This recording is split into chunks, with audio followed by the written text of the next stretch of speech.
Cinema താരങ്ങളുടെ അനാവശ്യ നിബന്ധനകൾ നിർമ്മാതാക്കളെ വലയ്ക്കുന്നത് ഇപ്പോൾ പതിവ് ചർച്ചയാണ്.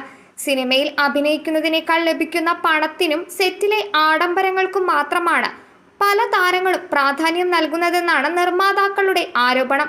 മലയാളത്തിലെ പ്രമുഖ നിർമ്മാതാക്കൾ ഈ ആരോപണം ഉന്നയിച്ചിട്ടുണ്ട്.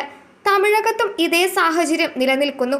നടിമാരായ നയൻതാര, സിമ്രാൻ എന്നിവർക്കെതിരെ ആരോപണം ഉന്നയിക്കുകയാണ് തമിഴ് ഫിലിം ജേർണലിസ്റ്റ് അന്തനൻ. രജനികാന്ത് ചിത്രം അണ്ണാത്തയിൽ അഭിനയിക്കവേ നയൻതാര വലിയ നിബന്ധന പ്രൊഡക്ഷൻ ഹൗസിന് മുന്നിൽ വെച്ചെന്നാണ് അന്തനൻ പറയുന്നത്.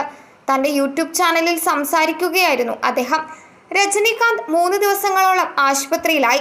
ഷെഡ്യൂൾ ബ്രേക്ക് ആയതോടെ നയൻതാര കേരളത്തിലേക്ക് പോയി. രജനികാന്തിന്റെ ആരോഗ്യനില ശരിയായപ്പോൾ നയൻതാരയെ തിരിച്ചു വിളിക്കണം.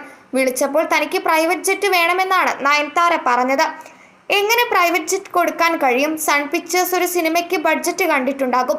എല്ലാത്തിനും തലയാട്ടുന്നവരല്ല സൺ പിക്ചേഴ്സ്. കൃത്യമാണ് അവരുടെ കണക്കുകൾ.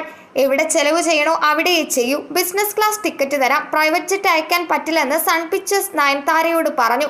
ഇല്ലെങ്കിൽ ഞാൻ വരില്ലെന്ന് നയൻതാര.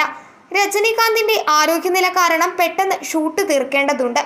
ഇതോടെ സംവിധായകൻ സിരുത്തൈ ശിവ തീരുമാനമെടുത്തു. ആർട്ട് ഡിപ്പാർട്ട്മെന്റ്, ക്യാമറ ഡിപ്പാർട്ട്മെന്റ് എന്നിവരുമായി സംസാരിച്ചു. ഈ യൂണിറ്റിലെ ചെലവുകൾ കുറച്ച് കണിശമായി ഒരു തുക വാങ്ങി. ഈ തുക കൊണ്ട് സംവിധായകൻ തന്നെ പ്രൈവറ്റ് ജെറ്റ് ഏർപ്പാടാക്കി ഷൂട്ടിംഗ് സ്ഥലത്തേക്ക് നയൻതാരയെ കൊണ്ടുവന്നുവെന്നാണ് തനിക്ക് അറിയാൻ കഴിഞ്ഞത്. തനിക്ക് ആശ്ചര്യമായി. ഇങ്ങനെയൊരു നടി ഉണ്ടാകുമോ? ഇവർ ജനിച്ചപ്പോൾ തന്നെ വിമാനത്തിലാണോ എന്ന് തോന്നിപ്പോയെന്ന് അന്തരൻ പറയുന്നു.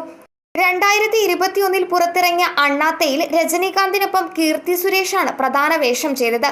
നടി സിമ്രാനെയും അന്തനൻ വിമർശിച്ചു. ടൂറിസ്റ്റ് ഫാമിലി വലിയ ഹിറ്റായി. ഈ പടത്തിൽ അഭിനയിച്ച സിമ്രാൻ ലണ്ടനിൽ നിന്നാണ് ഷൂട്ടിങ്ങിന് വന്നത്. പൊതുവെ അഭിനേതാക്കൾക്കൊപ്പം വരുന്ന ഒരാൾക്ക് കൂടെ ഫ്ലൈറ്റ് ടിക്കറ്റ് നിർമ്മാതാക്കൾ എടുത്തു കൊടുക്കും. എന്നാൽ സിമ്രാന്റെ 2 മക്കൾക്കും ഭർത്താവിനും ബിസിനസ് ക്ലാസ് ടിക്കറ്റ് എടുത്തു കൊടുക്കേണ്ടി വന്നുവെന്നും അന്തനൻ പറയുന്നു.